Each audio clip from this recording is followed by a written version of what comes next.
So, guys, there was this big article in the Variety, which goes inside the Joker Folie à Deux debacle, where Todd Phillips wanted nothing to do with DC and the $200 million misfire. And this is kind of an interesting article because as Joker continues to underperform at the box office massively, like one of the biggest flops of the year. 90% Friday to Friday drop. That's never, I don't remember seeing anything like that. Since I've been tracking this. So more and more stuff is coming out about how Todd Phillips was just basically telling Warners to go fuck themselves over and over and over again. And also how James Gunn and Peter Safran, the guys who are now in charge of the DCEU, were basically had nothing to do with this. They didn't show up on set. They didn't talk to Todd Phillips. They didn't do anything. It's actually worse than that. All of them guys and Zaslav were basically cock blocked from the set. Yeah. So I want to talk about this because it's super interesting to see like how the first Joker movie made over $1 billion and really resonated with young male audiences. And this one just basically said, fuck it, I'm going to make it a musical starring Lady Gaga because reasons. And then audiences have just overwhelmingly rejected it. Now our box office maven, Odin from OMB Reviews, is here. So I'm going to toss it to him to give us the box office breakdown and also get his thoughts on Todd Phillips being the biggest asshole in Hollywood. I don't know about that next one, that second point. I mean, obviously, I've seen the movie, and so I definitely feel like he does not care at all about anyone who enjoyed his first movie and was trying to make basically every attempt to have them all hate it. And clearly that is showing, as was just mentioned, right? I think this might be, at least since I've been tracking it, the biggest Friday to Friday. So from opening weekend Friday to your second Friday drop, percentage-wise, I've ever seen 89% drop from its opening weekend, and right now is expected to have a drop for the entire weekend, at least in somewhere in the 80% range. And so that means that this film has a very strong likelihood of coming in the number 4 spot. Now, keep in mind, the first Joker film made over $1 billion. This film ain't doing that. This film ain't even going to come close to that. This thing will be lucky to do half of that, yeah. Yeah, and for all the people that have been making comparisons of, will it even catch the Marvels? I think that is definitely something you still have to ask the question of, I don't know. The only thing that could ever help it is international, because international somehow was still about where they thought it was going to be. But I'd be very surprised if the international didn't also completely reject this movie as well. So we'll find that out on Sunday. But oh my gosh, so this film costing $200 million to make has to make what, like between $450-500+ million just to break even. It's not going to do that. This film's looking like it's going to cap out somewhere around maybe $200 million if it's lucky. I mean, at this point in time, let me see if I can pull up the actual page. Well, what was funny about that is that Warner's went to Todd Phillips and was like, hey, can you shoot in these different places so that we could maybe save 20% on the budget? And Todd Phillips was just like, nah, not going to do it. Yep. We're going to shoot in LA. Give me $200 million. Well, that's because from that article, we learned that, because this kind of goes along with some of the stuff I had reported years ago too, was that this was already in motion. They had the deal. Zaslav basically had the chance to either go with it or not go with it, because going with it meant that they basically had to give him everything he wanted, and they could suggest and ask if he would change, like you just pointed out, but he didn't have to. Right. So that was the thing, is I don't think that this sweetheart deal that Todd Phillips got to make this movie in the first place would have happened under Zaslav. Because that's the thing, is that he was all into cost cutting, and he's the one, I think, who asked them if they could shoot it in these other places and save a bunch of money. Because that's the thing. Look at the price of this film. They're all in about $300 million, as Odin just said, when you factor in all the advertising and such. They're never going to make that money back, ever. All the money they just made on Beetlejuice just went down the fucking toilet. It's true. Odin, finish your analysis for us, please. Oh, no, I was just going to say, I mean, you have to, what do we honestly think this film is going to be at as far as at the end of its weekend?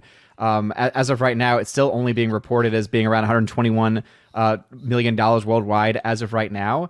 That isn't a whole lot off from where it was even just last week. And now maybe the numbers isn't updating it as quickly. There was Actually, a few no, days this week I see what Odin, where it happened. didn't even make $1 million a day. So now I actually see what happened now. So yeah, so every single day it's been making very, very little, but also the international got projected down, because last weekend it was said to have made like 81 million internationally. Now it's only down to 75 million. So clearly, so this film is underperforming in every single market. So I think, to say, does this film even get to $200 million is a question that we should now be asking. So I want to throw this to our DC expert on the panel, Brian. You run a DC channel, and you're always up on like DC entertainment news, but and you went and saw Joker, and from what I understand, you kind of liked it. No, I didn't like it. No, was it Shane that kind of liked it? Shane liked it. Yeah. So I hated it with a passion, with a fire. So passion. This idea that Todd Phillips, who made the original Joker for $60 million, it was basically Taxi Driver with like clown makeup, comes back and says like, hey, you know what? I want to do a musical. And it's just like, and the character of Joker doesn't actually exist in the movie. He gets gang raped in prison and all this other stuff. It feels like it's almost like if Zack Snyder went back to DC and decided to make another movie. What's your take on the details coming out that basically Todd Phillips just told everyone to get fucked? I'm going to make what I want to make.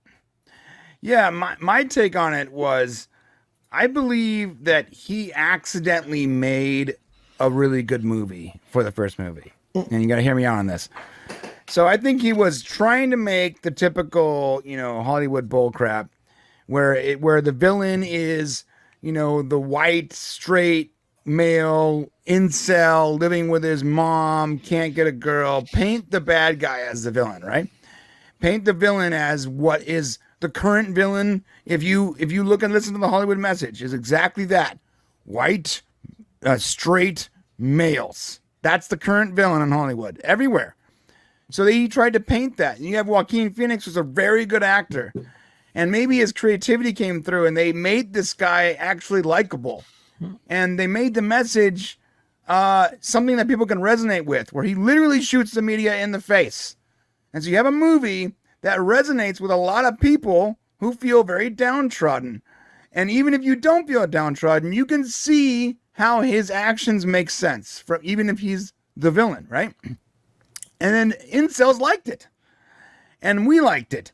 And white people liked it, and right-wing people liked it, and everyone generally liked this movie, except for the ruling class, who gave it a bad rating, who complained about incels liking it, who complained about anyone online that enjoys the idea of freedom liking this movie. And so what does he do? When all of his buddies are criticizing the movie and criticizing the fans who like the movie, I think he overcorrected for the second movie. I think it's like, look, if I have to make a stupid sequel, I don't want to make a sequel, but the studio wants it. If I have to make a sequel, then I'm going to go so far the other way to make sure that the right people like my movie. And next thing you know, Lady Gaga's in it. That ugly, horrible actor who can sing, and that's it, is in it with some bad music. And we're going to take that person that you put up as your hero, and we're literally going to rape him and force you to see how pathetic he really is. He's not the hero. He's a pathetic, disgusting villain. We already and that's knew he what was you pathetic. are. And I agree with He's most always of the things pathetic. you said, Brian, except for I don't believe there's actually any real incels. There's maybe 10 in the whole fucking world. Right. Right? Like, that's the problem. First I'm of saying all, I'm not saying I believe get what that. you're They saying, believe but that. I mean, let's be clear though, because the people who liked this movie, I don't even think they necessarily thought that Arthur was a good person, or they even thought that he was doing the right thing, or even believed or agreed with him being pushed to the point that he did.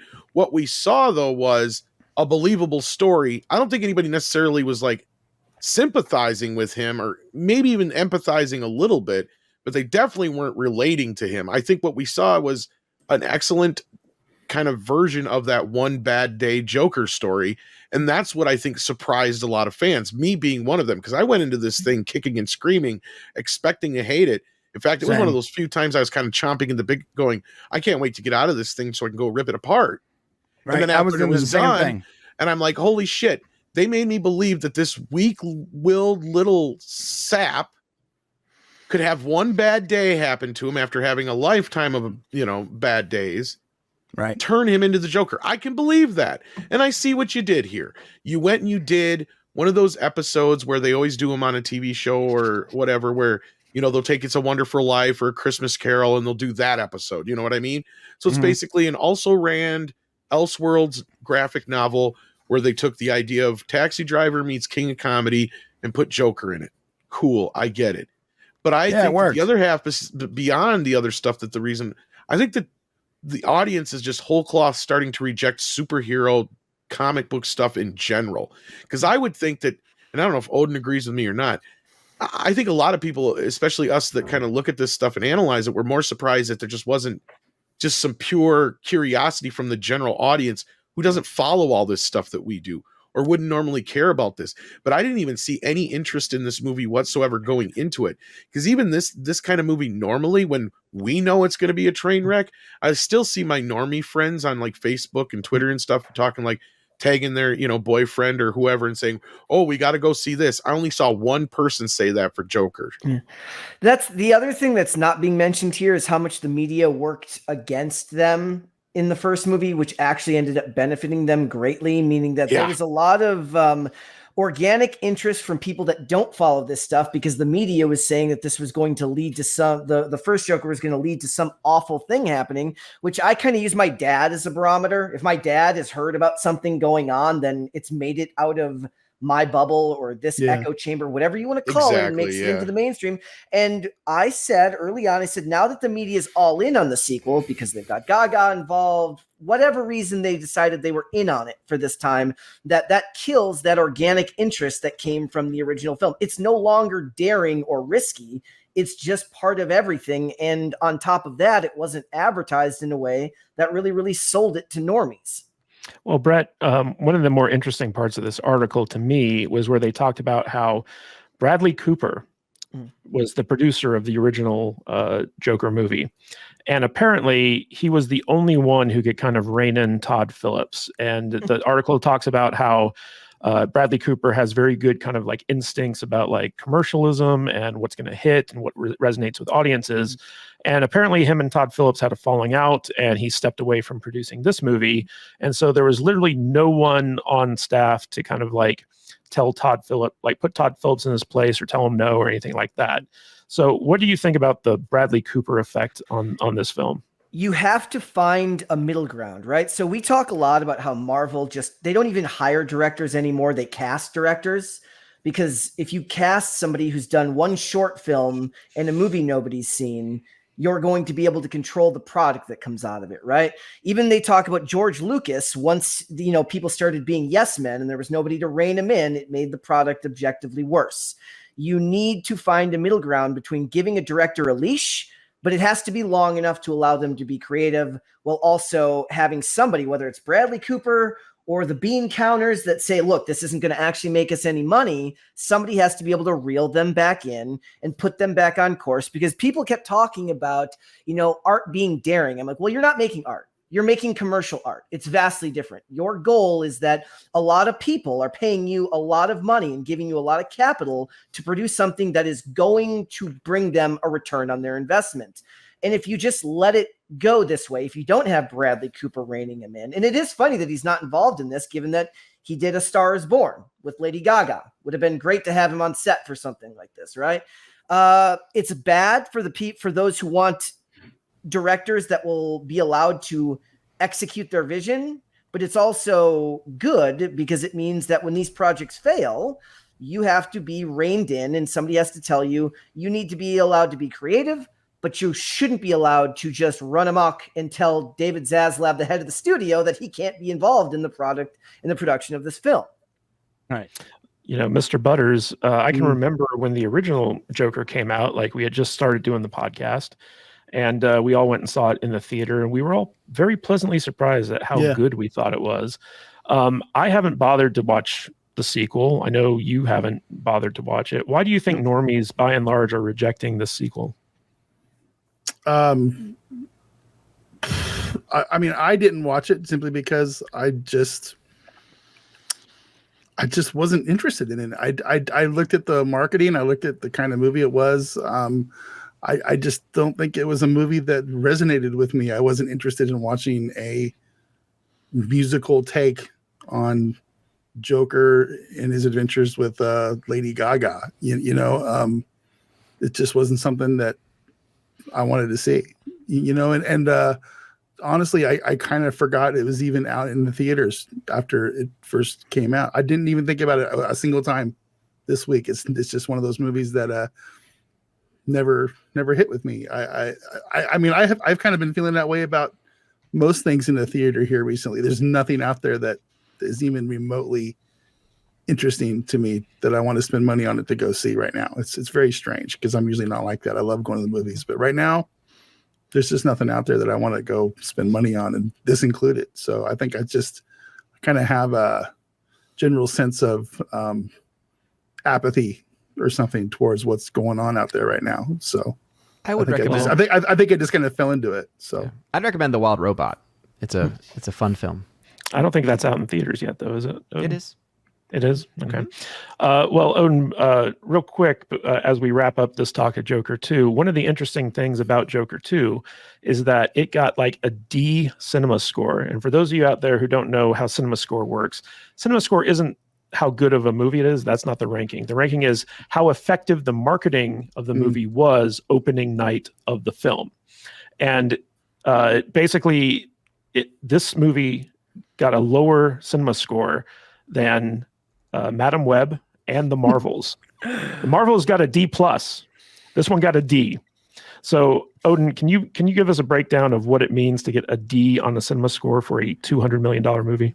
Why did you have to ask me about that? I hate cinema score because even if you understand how it actually works, it's still the dumbest thing ever because they don't give you any actual data. They just give you, this is the score. Trust us.